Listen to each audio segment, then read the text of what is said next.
Attends, juste ici.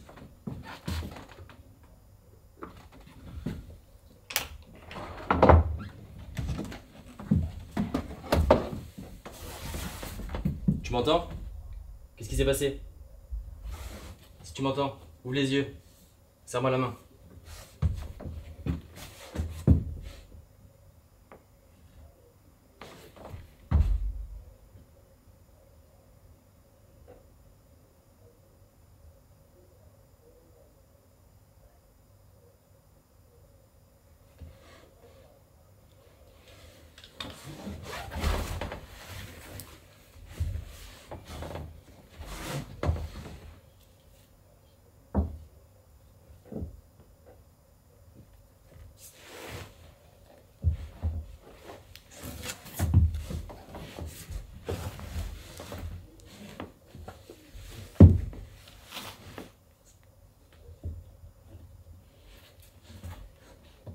Il est inconscient mais il respire. Va appeler les secours, ramène-moi la trousse de secours et tiens-moi au courant de ce qu'ils t'ont dit, rapporte-moi des informations. Ok. Ok, je les ai eus, ils arrivent, ils envoient les sapeurs-pompiers. Il faut surveiller la respiration et le couvrir tout de suite.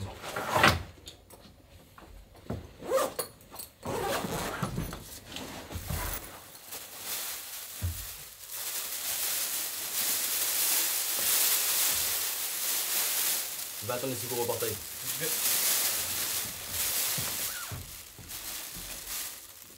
Après les phases de protection et d'examen, si la victime ne répond pas mais elle respire, placez la victime sur le côté en position latérale de sécurité. Le danger de détresse respiratoire prime sur l'éventualité de l'aggravation d'une lésion traumatique lors de la mise en PLS. Faire alerter immédiatement les services de secours si un témoin est présent.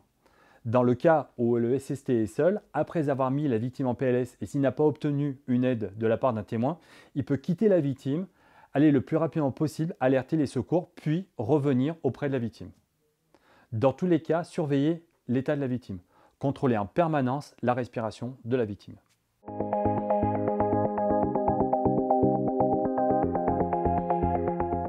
Alors pour mettre en PLS, quelle que soit l'origine de l'accident, y compris une chute de hauteur, une victime éjectée dans un accident de circulation, mettre la victime sur le côté, en position latérale de sécurité. Pour préparer la mise sur le côté sur la victime, d'abord retirez les lunettes de la victime si elle en porte.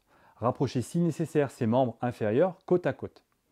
Ensuite, placez le bras de la victime le plus proche du SST à angle droit du corps. Pliez ensuite son coude tout en gardant la paume de main tournée vers le haut. Se placer à genoux ou à trépied au niveau de la taille. Avec la main côté tête, saisir l'avant-bras côté opposé de la victime et amener le dos de la main de la victime sur son oreille côté SST. Maintenir le dos de la main de la victime pressé contre son oreille, paume contre paume du SST. Attraper avec l'autre main la jambe opposée, juste derrière le genou, la relever tout en gardant le pied au sol. Se retourner assez loin de la victime au niveau de son thorax. Accompagner le mouvement de la tête au cours de la mise sur le côté. Tirer la jambe relevée jusqu'à ce que le genou touche le sol. Ouvrir la bouche de la victime sans mobiliser la tête. En cas particulier, s'il s'agit d'un nourrisson qui ne répond pas mais qui respire, il faudra installer le nourrisson sur le côté dans le bras du SST. Le dos du nourrisson contre le sauveteur. Dans le cas de l'enfant, la conduite à tenir pour le SST devant un enfant qui ne réagit pas aux stimulations et qui respire est identique à celle qui concerne l'adulte. La victime qui présente des convulsions, pendant la durée des convulsions, ne pas toucher la victime et l'écarter de tout objet dangereux. À la fin des convulsions, procéder à l'examen de la victime, si nécessaire, la placer en PLS.